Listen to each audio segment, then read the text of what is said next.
ગોપાલભાઈ ઇટાલિયા જે ચેલેન્જ દઈ રહ્યા છે તેમાં મારે એટલું જ કહેવાનું છે કે ગોપાલભાઈ ઇટાલિયા વિસાવદરની વિધાનસભામાંથી ચૂંટાયેલા છે અને ગોપાલભાઈ ત્યાંથી રાજીનામું આપી દે અને કાંતિલાલ અમૃતિયા એ મોરબી વિધાનસભામાંથી રાજીનામું આપે અને બંને લોકો ચૂંટણી લડે। એ ચૂંટણીમાં ખ્યાલ આવી જશે, બરોબરીના ખેલ થશે। જોકે ગોપાલભાઈ ઇટાલિયા તો શિક્ષિત છે, ગ્રેજ્યુએટ છે અને વકીલ છે, પણ સામે કાંતિલાલ ભલે અંગૂઠા છાપ હોય। અમને તેમની ચેલેન્જ સ્વીકારી છે। ગોપાલભાઈ જ્યારે હોય ત્યારે આ દેશના વડાપ્રધાન નરેન્દ્રભાઈ મોદી, આ દેશના ગૃહમંત્રી અમિતભાઈ શાહ વિશે જે અભદ્ર ઉચ્ચારણો જે કરી રહ્યા છે એ તેમને શોભતા નથી।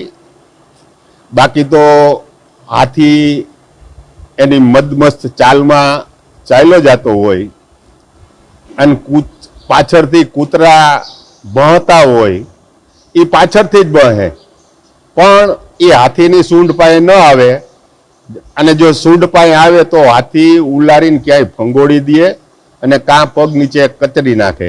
એટલે આવું ભસવાની વાત બંધ કરો અને તમે ચેલેન્જ સ્વીકારો। અમે એ ચેલેન્જ સ્વીકારી છીએ। સોમવારે તારીખ 14ના રોજ બંને અધ્યક્ષશ્રી પાસે જાય, ત્યાં એમના રાજીનામા આપે અને ચેલેન્જ સ્વીકારે। અને એ ચેલેન્જમાં જો ગોપાલભાઈ ઇટાલિયા મોરબીની સીટ જીતી જાય તો પણ હું ચેલેન્જ ફેંકું છું કે હું વાંકાનેરના ધારાસભ્ય તરીકે રાજીનામું આપીશ। એ વાત પણ ચોક્કસ છે, પણ ગોપાલભાઈ ઇટાલિયા વિસાવદરની સીટમાંથી રાજીનામું આપે અને મોરબી ચૂંટણી લડવા આવે, અમે એનું સ્વાગત કરીએ છીએ। અમે એ ચૂંટણી માટે થનગની રહ્યા છીએ અને એ થનગનાટ ખાલી મોરબી જિલ્લાના જ કાર્યકર્તા ભારતીય જનતા પાર્ટી તરફથી કામ કરશે। નહીં અમારા મંત્રી આવે, નહીં અમારા પ્રદેશ કક્ષામાંથી કોઈ આગેવાન અહીં કાંતિભાઈનો પ્રચાર કરવા આવે। તમારે જો રાષ્ટ્રીય લેવલના નેતાઓને મોરબીમાં ઉતારવા હોય એ પણ છૂટ છે।